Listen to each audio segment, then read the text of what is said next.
Republican strategist Corrine Clark and Democratic strategist Theryn Bond are here with me right now. You know, Carter's legacy, he's been cross-generational. People of all ages have a story or perhaps a news story that they saw of him, showing his work in the community, perhaps donating to causes like Habitat for Humanity. Perhaps only the youngest voters would not be familiar with President Carter's legacy, but it's been powerful over the last 4 decades. Corrine, what are your thoughts while watching the services?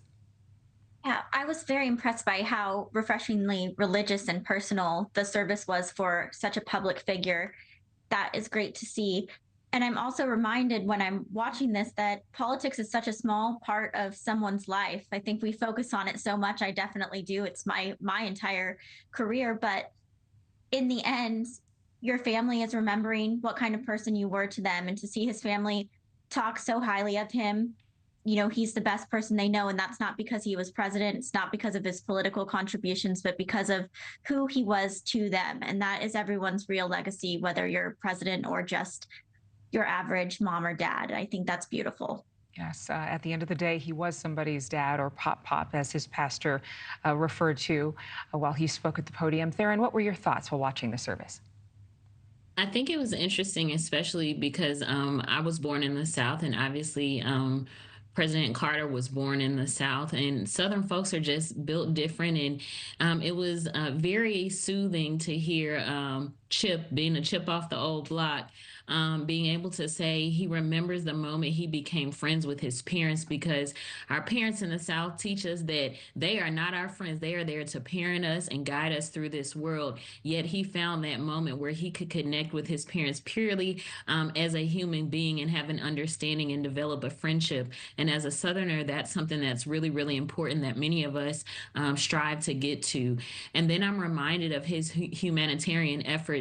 And while he was a president, Jimmy Carter is most remembered for the things that happened afterwards, especially for his contributions via Habitat for Humanity. I myself, when my mother passed this month last year, donated things to Habitat for Humanity. I've had close colleagues who have had homes built as a result of Habitat for Humanity.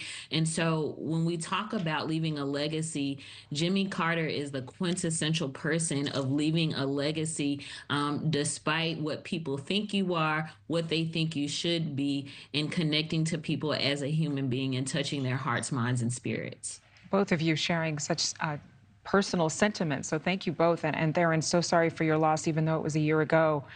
Obviously, when you lose a parent, that pain can still last for time, and we don't know how long it will take. But thank you for sharing that personally with us. You know, this memorial service and the funeral procession and all of the events leading up to when we have the National Day of Mourning, which will be held on January 9th, this has moved a lot of politicians to set their fighting aside.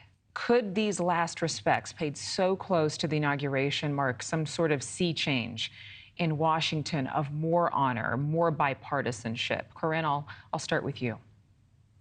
Well, I certainly hope so. That's a great idea. And I do think with the incoming administration, there are a lot of bipartisan issues to address with infrastructure and taxes and family tax credits and things that both Republicans and Democrats can find some common ground with. I do, not have the highest hopes for Washington. In the past, they haven't really lived up to that better discourse. We can always hope for that. And I think at the very least, we can be thankful that we're getting a few moments, a little bit of a break from the fight and remembering the humanity of politics. And that's great. If we only get a few more days out of it, I think that is better than nothing. Theryn, do you have any thoughts on that? I wish that was the case, but when we actually take a look at President Carter's legacy, where he was able to facilitate getting the Panama Canal Treaty signed, and he was also instrumental in creating the Department of Education, and those are things that the incoming administration has shared they would like to change. I think if we're truly going to operate and move like President Carter, then those will be some things that I would hope that the incoming administration reevaluates and revisits. Surely this should be a reminder of why that should be done.